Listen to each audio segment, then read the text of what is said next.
Evening and welcome to Kunsang Payal Choling.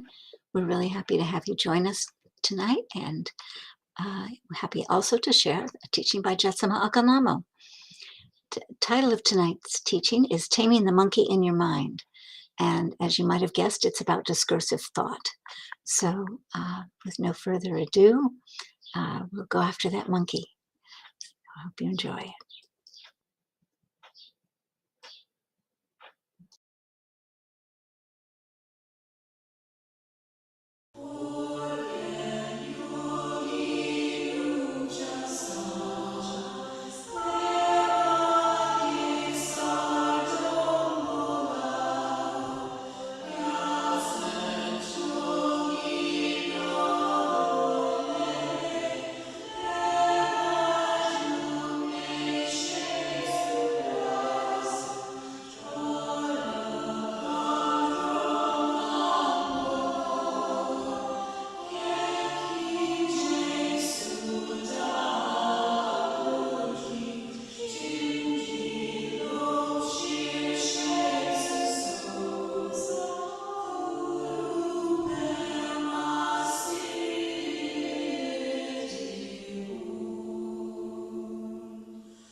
I would like to offer a teaching that concerns the qualities and characteristics of discursive thought and the problems that go along with it.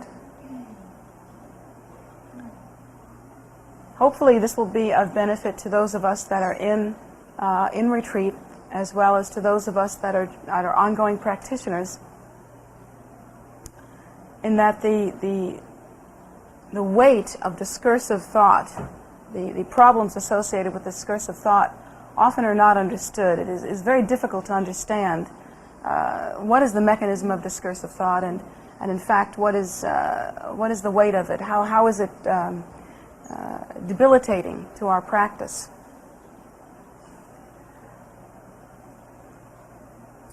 When we think about discursive thought and try to evaluate its origin, its practice, try to see how it works in our minds. What is the cause? What is the effect? There's really a lot to consider. First of all, we must consider how discursive thought arises. According to the Buddha, our nature is the primordial wisdom nature, which is clear, undefiled, uncontrived luminosity. The Buddha describes our nature as being innate wakefulness. Innate wakefulness, free of any distinction, free of any contrivance, free of any division.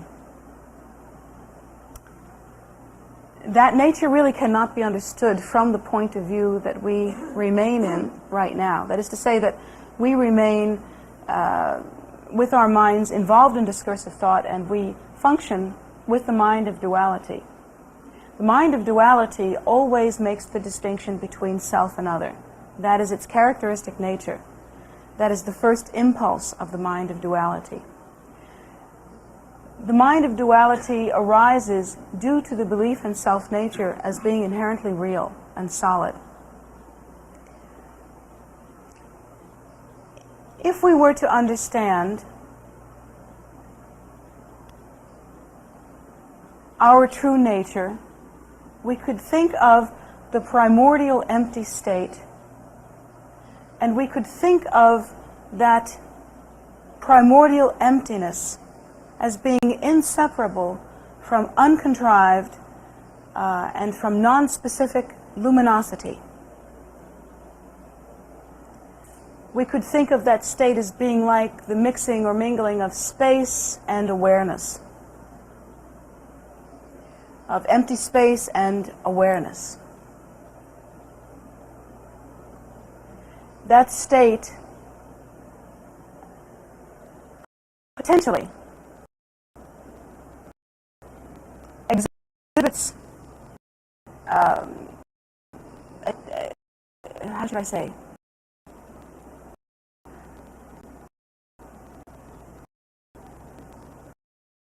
due to its nature, exhibits the tendency to display.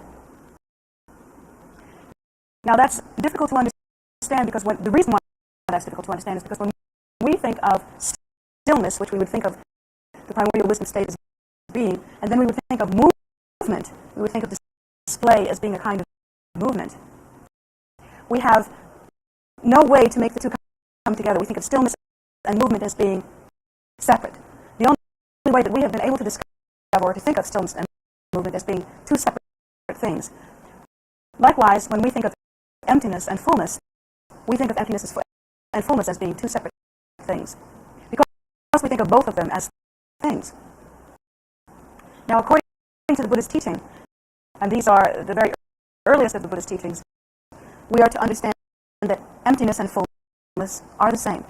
They are inseparable from one another. It is only the mind of duality that makes distinction. We are to think of stillness and movement as being absolutely the same. Really, it is only the mind of duality that makes the distinction. But make the distinction we do. And yet that primordial luminosity, that primordially empty state, exists also in display form, and that display form cannot be separated from, is not distinguishable from, that primordial lucency. There is absolutely no distinction. The nature, in its display, contains within it all potential. We should think of it as the great maternal sphere of truth. And within that maternal sphere of truth, all things are born. All potential lies within the great womb of the primordial wisdom nature. All potential. It will happen naturally then that all potential will arise. But if understood from the point of view of realization without the mind of duality, that state of arising does not separate from the primordially empty state. There is no separation there. It is only when the mind of distinction arises that there seems to be such a separation. However, we are involved at this time in a continuum in which there does seem to be such a separation. And that separation seems so real that in order to practice effectively, we have to count that separation as being real. That is to say that if you try to do real and pretend that you and I are not perceived as separate, and pretend that there's no phenomenal reality coming here in this world, all I would have to do to prove you wrong is to get myself a nice sharp pin and come up to you and prick you all over your tiny little body until you admit that you are sensing duality. Wouldn't take very long, I wouldn't think. So, in that regard, the Buddha teaches us that we cannot pretend that duality does not exist. We cannot pretend that we are not having the experience of samsara. We are, in fact, having the experience of samsara. And since it is seeming solid, we must treat it in such a way as to pacify the obstacles that are associated with samsara.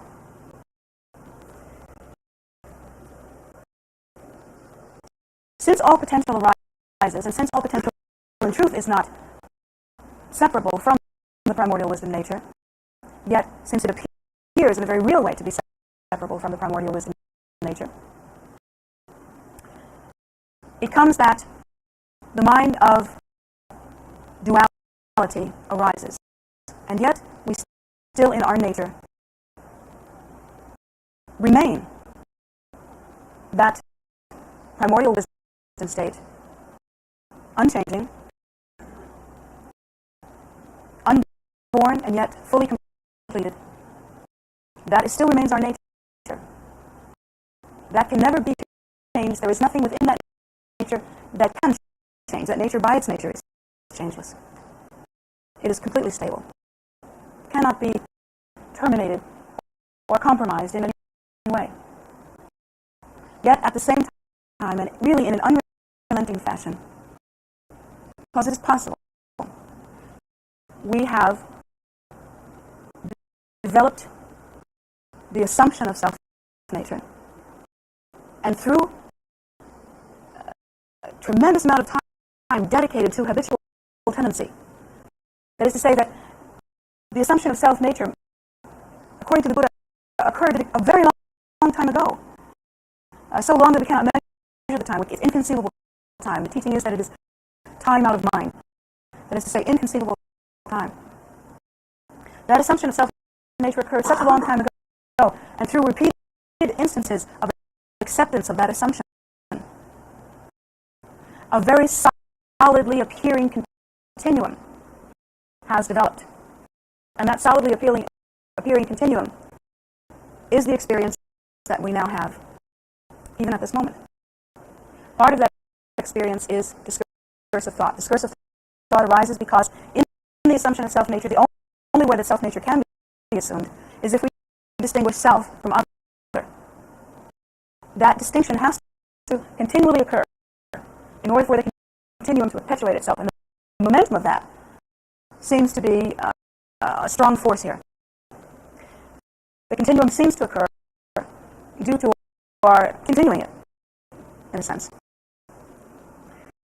The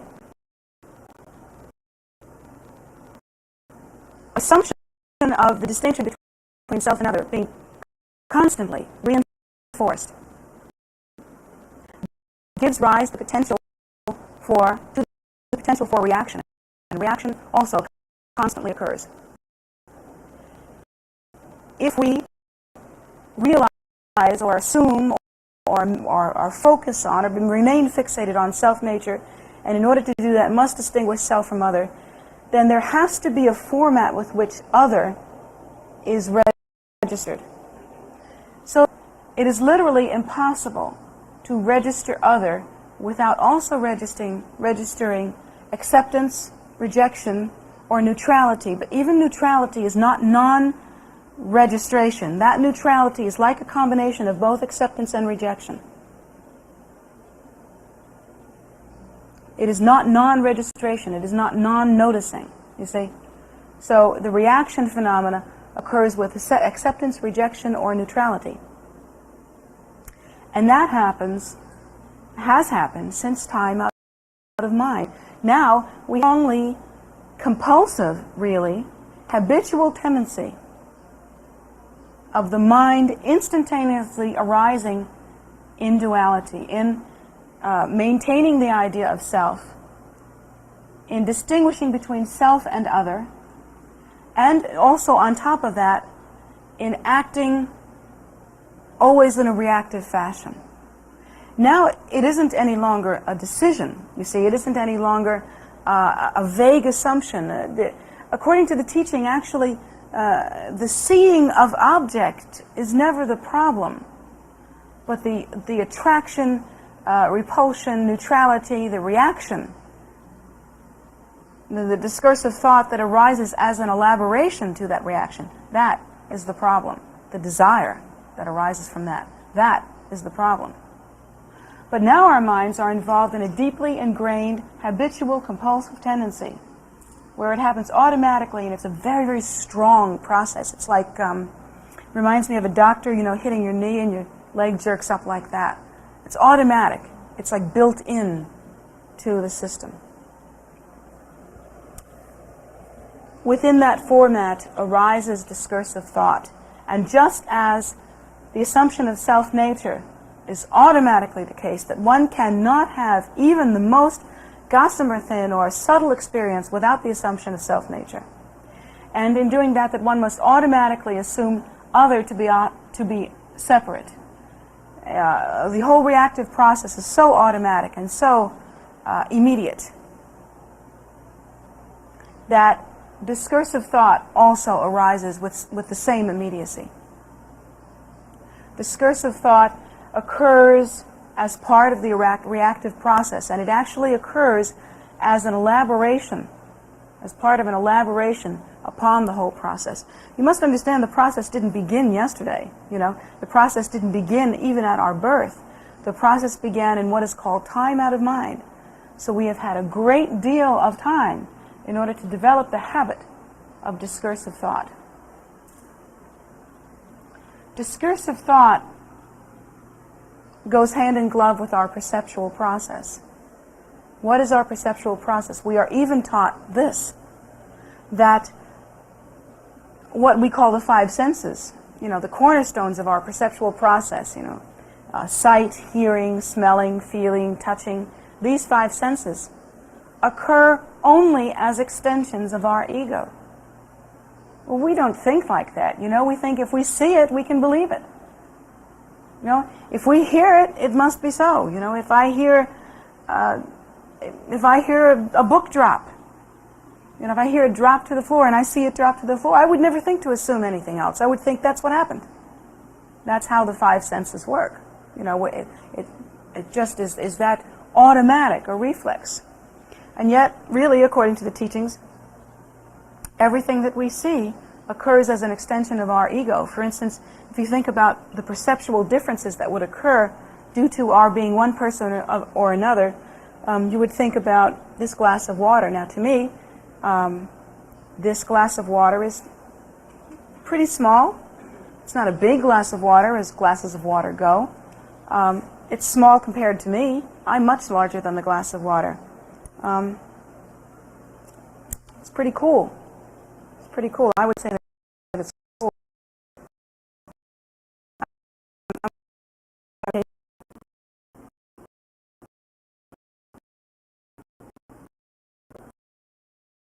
Wet.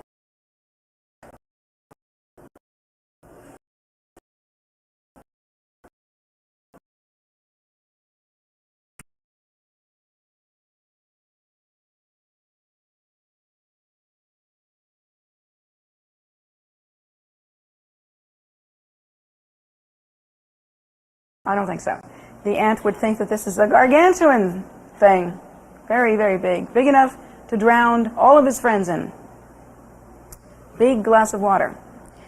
And then maybe, let's see, an eel that slithers around in the deep bottom of the ocean, where it's very, very cold, might taste this water. I don't know if eels taste water, but anyway. And it would say, awfully warm water. That's some really warm water you've got there. And then maybe if I found a fish, and I showed the fish this water, I doubt that the fish would say to me, say, that's some really wet water you've got there. Because the last person you should ask about water is a fish. I've gotten to use that line twice, haven't I? It's a great line.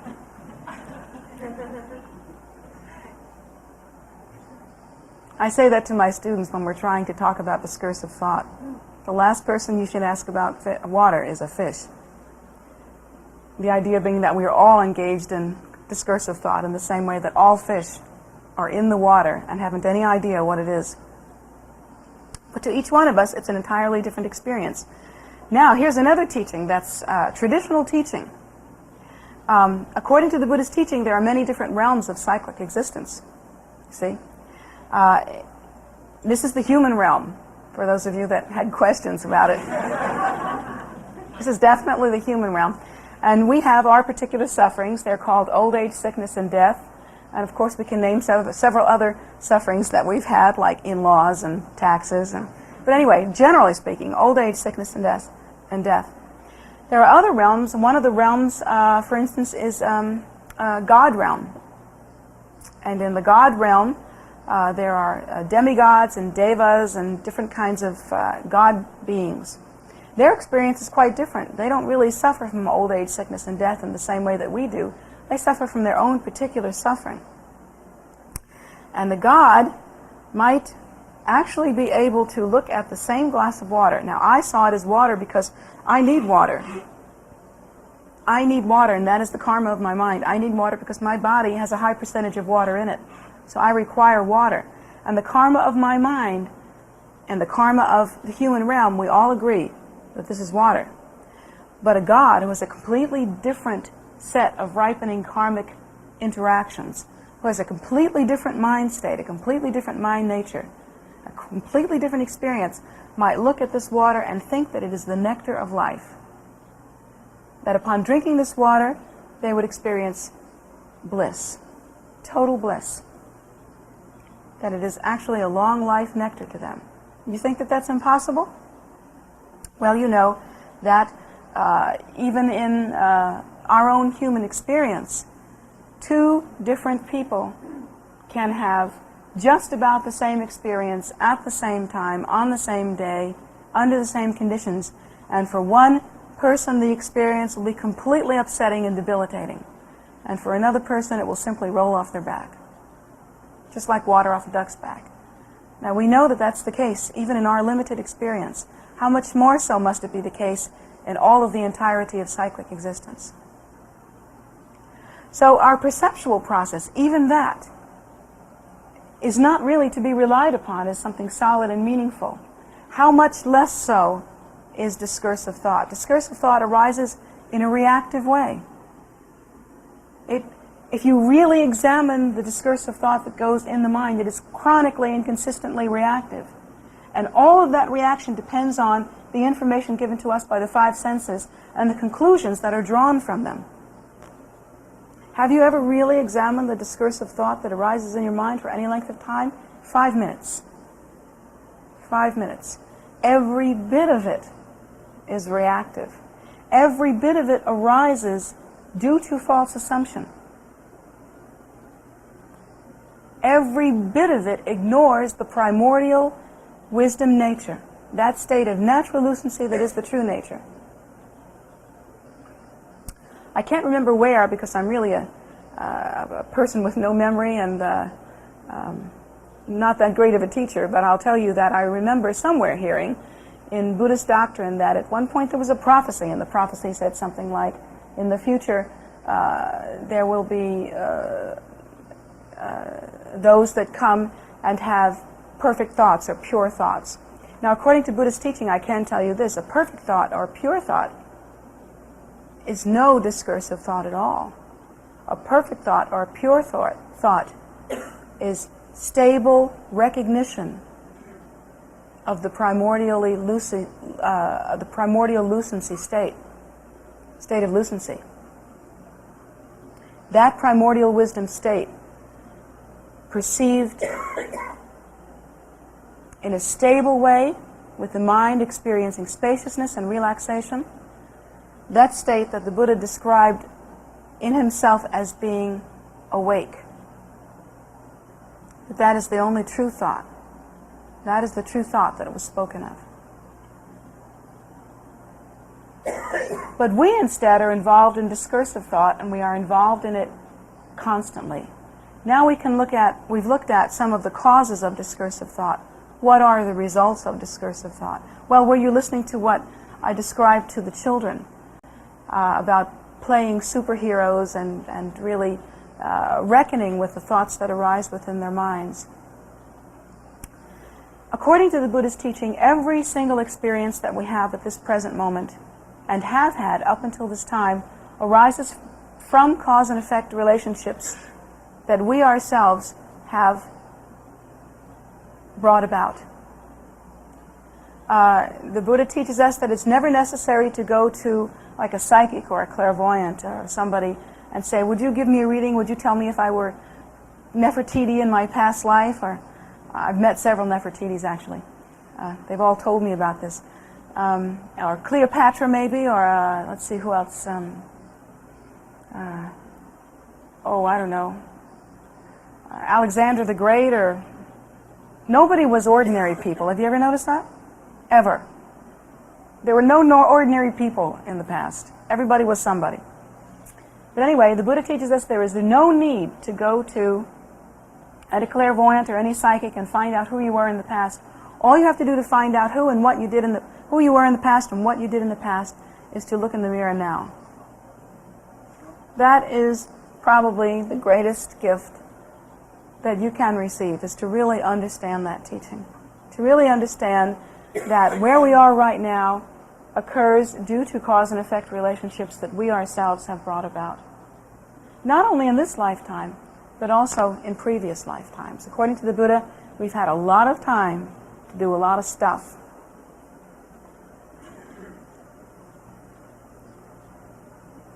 Some of what we have done to bring ourselves to the condition that we are in are kind of like gross manipulations of our environment or a direct interaction with our environment. Like, for instance, if we have killed in the past. And since we have lived, since time out of mind, since we have been involved in the propagation of ego since time out of mind, it is more than likely that we have killed many, many times in the past. And according to the Buddhist teaching, if we have killed in the past, then probably in this lifetime we have some body defect, whether it be extreme ugliness or deformity, or actually more usually it would be something like an extremely short lifespan or extremely weak life force. Now, you can't always rely on what you see right now, because it may be that that particular karma, that you do have the karma of having killed in the past, but that it isn't ripening at this time. Could ripen next week, Could develop cancer or something, some horribly debilitating disease. We pray that that is not the case, but that can happen. It does happen in cyclic existence. Or one's life might be cut short. That is also possible. And if we look at ourselves and we find out that perhaps we are extremely lonely, chronically lonely, that we can't really find ourselves satisfied in any relationship, either we don't have relationships, we can't find relationships that we really need, and we feel that we need them, or we are involved in relationships and they're not satisfying, they're not deeply satisfying. You can imagine that previously in our lifetimes that we were very, very self-absorbed, very selfish, very uncaring of the welfare of others, not really supporting of and caring for others. So we can imagine that. Those are the gross things. Those are the very obvious things.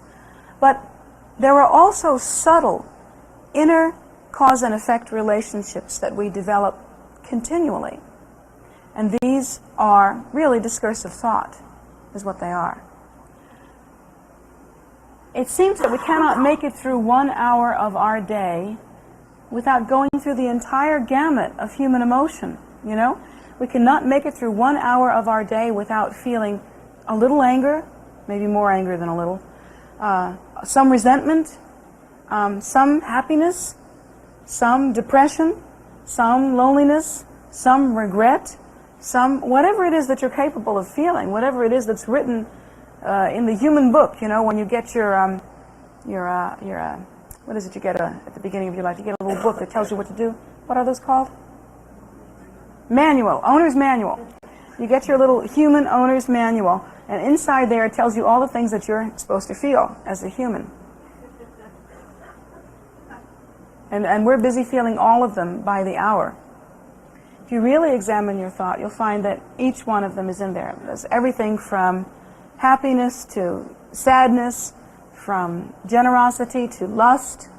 Everything's tinged with desire. Everything has to do with attraction or rejection. And that is constantly arising within your mind. The problem with that kind of discursive thought is that it creates reality. It continually creates reality. And it is like planting little seeds. Those seeds, by nature, tend to gravitate, in a sense, toward each other. And if we think, if you think some hatred here, and then 11 o'clock we're thinking hatred, 11:15 a little more hatred, no more hatred till 12:30, then 12:35 a little more hatred, and you think that, well, it's not so bad. That's the problem with discursive thought, is that no one catches you at it. So you think, well, gee, it's not so bad. I've just had a little bit at 11 o'clock and 11:30 and 12:15, and it's not much, it's just a little bit, and I haven't killed anybody today, so what's the problem? Well, the problem is that discursive thought, like seed, has weight, and that it tends to continue itself. Having one experience of thought of hatred doesn't relieve the need to have hatred. It isn't like a release of some kind, It doesn't finish that. But a thought of hatred actually is the mother of another thought of hatred. And a thought of hatred gone either unrepented or unfinished, finished by a loving kindness, then mothers another thought, then mothers another thought.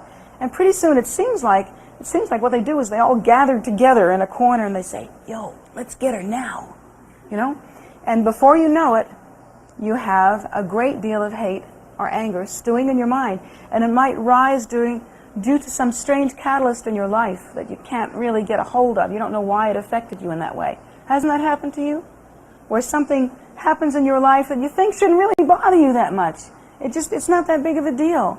But suddenly it blows you out of the water and you have no mind left. Suddenly you are down the road and out of control. Has that ever happened to you? Nod your head if you know what I'm talking about. Thank you. Because I wasn't sure. You all are sitting there going, maybe you're checking your minds right now. Oh no. Because if this grows, what I'm thinking right now, I'm in big trouble. Anyway, that's a good idea to think like that, you know. Eventually, they sort of get together in one place and they beat the stew out of you, is what happens. And those seeds grow into trees, which grow into fruit. And the thing about a fruit tree is that it produces more seeds. And the thing about seeds is that they produce more fruit trees. And eventually, you are eating nothing but the fruit of your mind. And that is our experience. Our experience is literally the fruit of our mind. So discursive thought is something to reckon with. We think that as practitioners, all we have to do is maybe stop killing and stop stealing, you know? We think that maybe if we just keep these vows, it doesn't matter if our minds are a cesspool inside. It really doesn't mind. It really doesn't matter. But that's not true, you know? It matters terribly. It matters more than you can possibly understand. Because the level at which you can really get a hold of yourself, the level at which you can truly change the world, is in your mind, is starting with you. That's where you can really get a handle on it. That's the best place to start. So,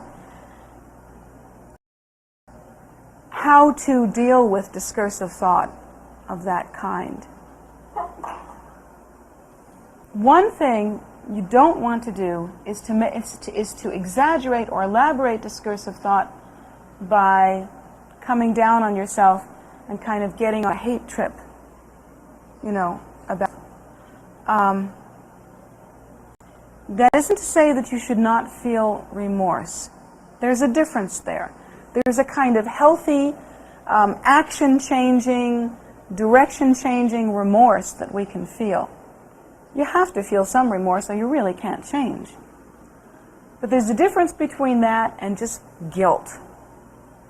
Actually, the insight that I've had with guilt and working with students that have guilt or have chronic guilt in some way is that guilt is an excuse not to change. Because while you're feeling guilty, you don't have to change. You're feeling guilty and that makes you a good boy or girl. To feel guilt, to be overridden with guilt, is a good reason to stay just where you are, feeling guilty, and nothing really has to change. But genuine remorse is different. Genuine remorse is the kind of thing where you say, God, I can't believe that I spent the last half of today just being angry and judgmental, and I wasted the whole day, you know, thinking nothing but negative thoughts about this person, wishing harm to this person, or just wishing they'd go away, having no compassion. What a waste of my day. I mean, what a wasted period of time. You know, I can't see myself doing that. I'm sorry that happened. The reason why I'm sorry that happened is because it can produce no good result. And that's where the remorse differs from guilt. Guilt just goes, ugh, you know, and remorse says, this produces no result, and I want good result. You see the difference? Can you see that? So, to spend some time in remorse is actually a healthy process. I mean, I do, you know, and I recommend that my students do on a regular basis. But guilt is useless. So don't come down on yourself in a useless or hateful way, but rather examine what you do and see what result it's going to bring. You know, think in a remorseful way that perhaps you've wasted your time. And ultimately, who have you betrayed? You have betrayed yourself. You're the one that's going to get the short end of the stick. So in order to rectify that kind of discursive thought, you must really begin with a truthful examination, and then you have to begin with remorse. And then you have to back that up with remorse. And you really can't let yourself get away with, oh, but I'm justified here. Because remember the perception issue that I discussed with you? You may feel justified in calling this a glass of water, and a fish may feel justified in calling this a place to live. What's the point? What's the point? There is no justification for negative discursive thought because it does no one no good. So what is the point? How can it possibly bring you good result? Your perception allows you to say that you're justified, so what? This weekend in our retreat, we've been talking about the fact that the Africans that really were so horribly cruel to blacks in South Africa felt justified. You know? They felt justified. We saw movies on that this weekend. Hitler had his reasons for destroying the Jews in the horrible and cruel and unbelievable way that he did. In his twisted perception, his hate-filled perception, he felt justified. So justification means nothing. You can toss that one. Whenever that one comes up in your mind, you can say, you can ring the inappropriate buzzer. Useless thought, out. And instead, you take that discursive thought that you're having that is negative, and you look at it and say, yeah, that doesn't surprise me. I'm a sentient being. I'm having discursive thought again. Big deal. Don't make a big deal out of it. That's the trick, is to not make a big deal out of it. Don't give it any more weight than it has. Don't make a big deal out of it, but instead, make another pile. Another pile that is equally as big, perhaps bigger. If you can make it bigger, that would be great. When you're thinking to your boss who has just made fun of you again and made you feel like a wet rag, you know, made you feel powerless, and all of those things that are the best hate producers in the world, you know, the best hate producers. Whenever your boss does that to you, and you know you're going to have a run of discursive thought, but as soon as you can get a hold of yourself, do get a hold of yourself and think, this is pointless. I mean, this is really useless.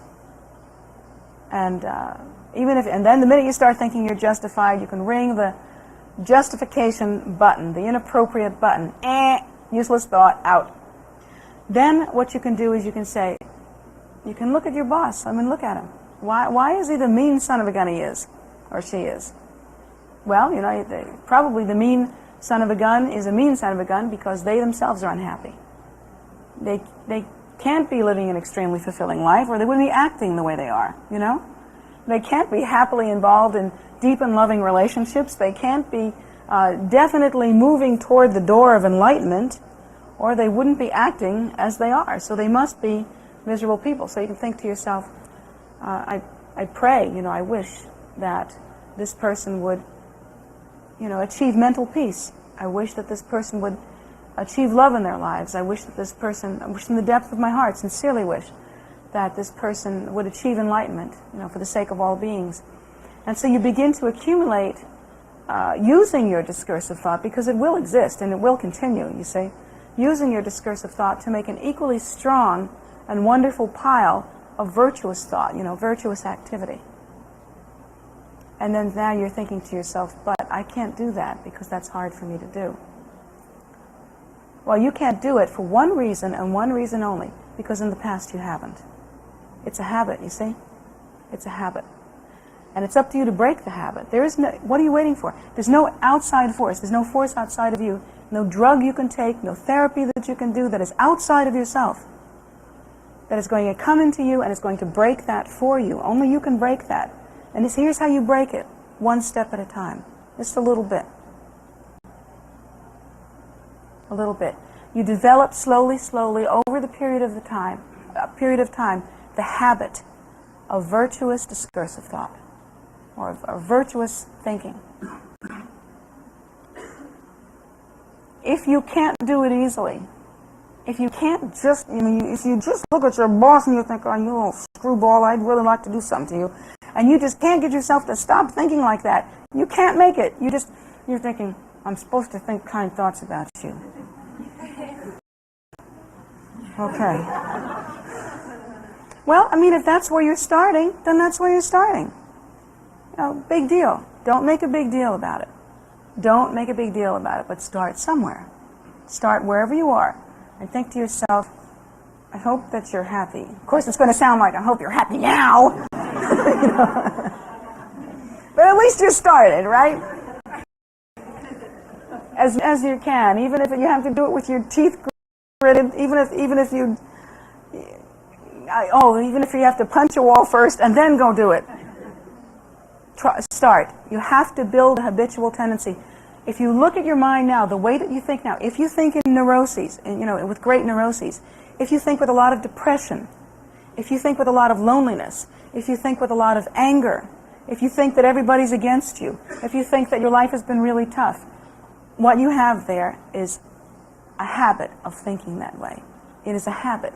It is simply a habit. And the more you do it, the more you continue to do it, because the more deeply ingrained it becomes. It is a habit. So you have to teach yourself, take yourself by the hand. No one else apparently has loved you enough to do this. So you have to love yourself enough and take yourself by the hand and teach yourself to do something differently. So little by little, break your habit. It's like quitting cigarettes. Is there any part of you that wants to stop smoking? I mean, every part of you wants to suck that little bad boy right down, doesn't it? Every part of you wants to do that. But something in you is saying, excuse me, we want to live a long life. We want to have a better life. And so you're forcing yourself to do this thing that you just hate doing. You just hate it. It's kind of like that. In the same way, you have to break the habit of that kind of discursive thought, because it plants seeds that you can't live with, that you don't want to live with. You don't want to suffer according to the thoughts that you have. Believe me, you don't want to do that. So, with kindness, you have to look toward yourself and help yourself to break those habits. What about the people that seem happy all the time? It seems like they have like a lot of loving kindness. You ever met people like that? They just seem so bubbly and effervescent, you want to take them and wrap them on the side of the head. Hateful people. Effusive, syrupy people. I know exactly what you mean. You just want to rub their little faces in the wall and say, now be happy. I know what you mean. But seriously.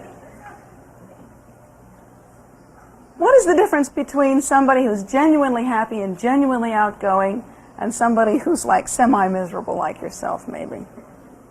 What do you think the difference is? This is habit. Did you know that the ability to be happy is a habit?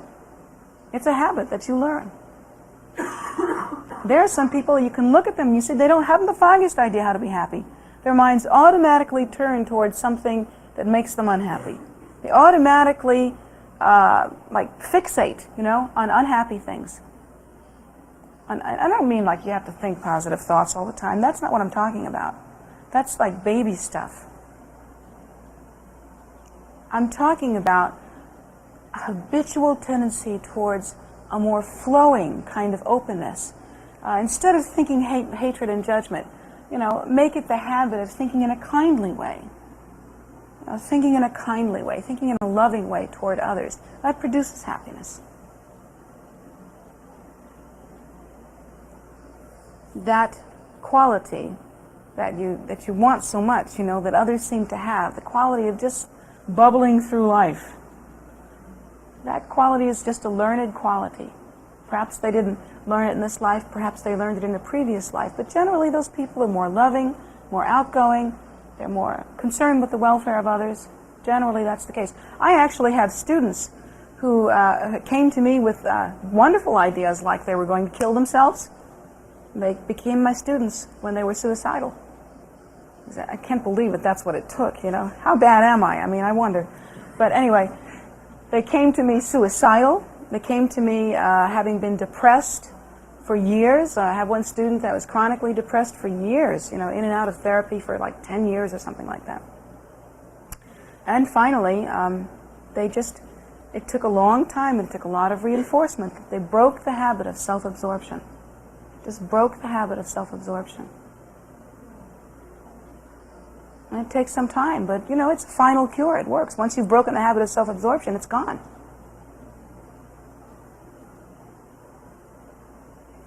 So that's the kind of method that you have to apply with discursive thought. First of all, you have to understand what its root is, as I have described this morning.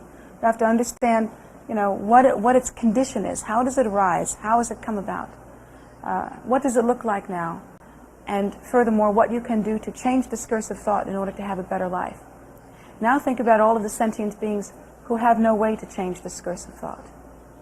They have no method, no understanding, no awareness of what goes on in their brains.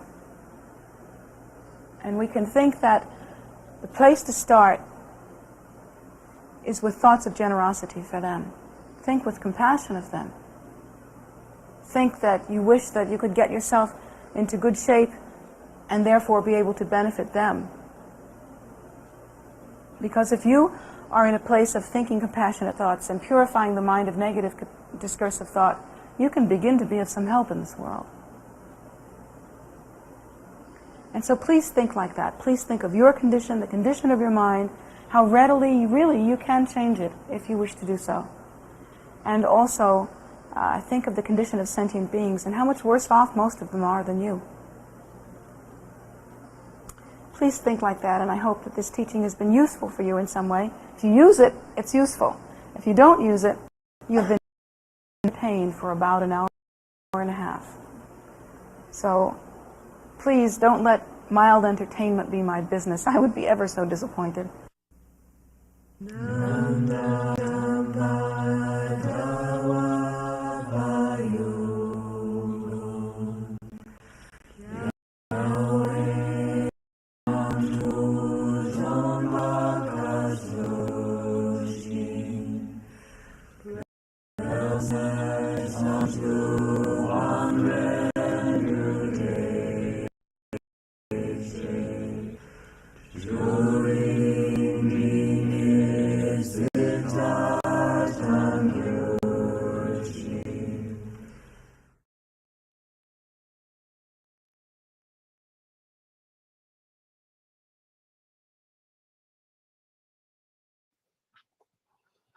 Thank you so much for joining us today and for, I guess, connecting with Jetsunma on this Wednesday. Do More 24 today, and a wonderful teaching by Jetsunma. Doesn't get much better. The teachings that we show of Jetsunma's, we show on Mondays and Sundays at 11 a.m. and Wednesdays at 7:30, both on YouTube, and they are also archived there, and you can watch them at any time. So hopefully you do, and others who want to watch them can as well. We also offer meditation on every day. Oh, sorry, no, we don't. Saturdays and Sundays at 10 a.m. and that is on YouTube as well. Having a day, I guess I am. Okay, Medicine Buddhas, we do on Facebook Live. That's the one at 7:30 every day. And it's a short practice, takes about 15 minutes. And I invite you to come and bring any prayer requests that you have for people who've been ill or who you feel would benefit from the prayers of this practice, and put them in. And that will be really good. We offer a soak offering every single day, Monday through Friday, and Saturday is usually a soak in the Namchu tradition. And Mondays through Friday at 5:30, Saturdays at noon, and they're on Zoom those days. Sundays, we are now doing the practice live at the Guru Rinpoche statue, and it's usually Riggs and Dupa, not always, but usually, and at 2 p.m. If that changes, we'll let you know. But right now, we're trying to set a time where you can come and join with us and enjoy the statue. So the prayer room is open every day from 8 a.m. to 8 p.m. And the outside is open pretty much the same hours, but dawn to dusk. So a little flex there. And we hope you come and visit. We hope you come and spend time on the land and meditate, pray, some time in the prayer room. You can do the same thing. And also, if you want to spend time with Jetsunma's animals, they would love it. They are just very friendly and very wonderful. If you go directly across the street into the Stupa Park, we have 65 acres of walking trails and meditation gardens. And the entranceway is a Guru Rinpoche statue that you can enjoy and take, I don't know, it's a good energy. You can just go sit and enjoy it. And that area we're going to be landscaping, and that is our current fundraiser. So if you're into that, I invite you to join in, either on Facebook or on tara.org. You'll find it. So in any case, hope you're well and hope you can come visit us soon if you're in the area, and otherwise join us online. We're happy to have you. So thank you.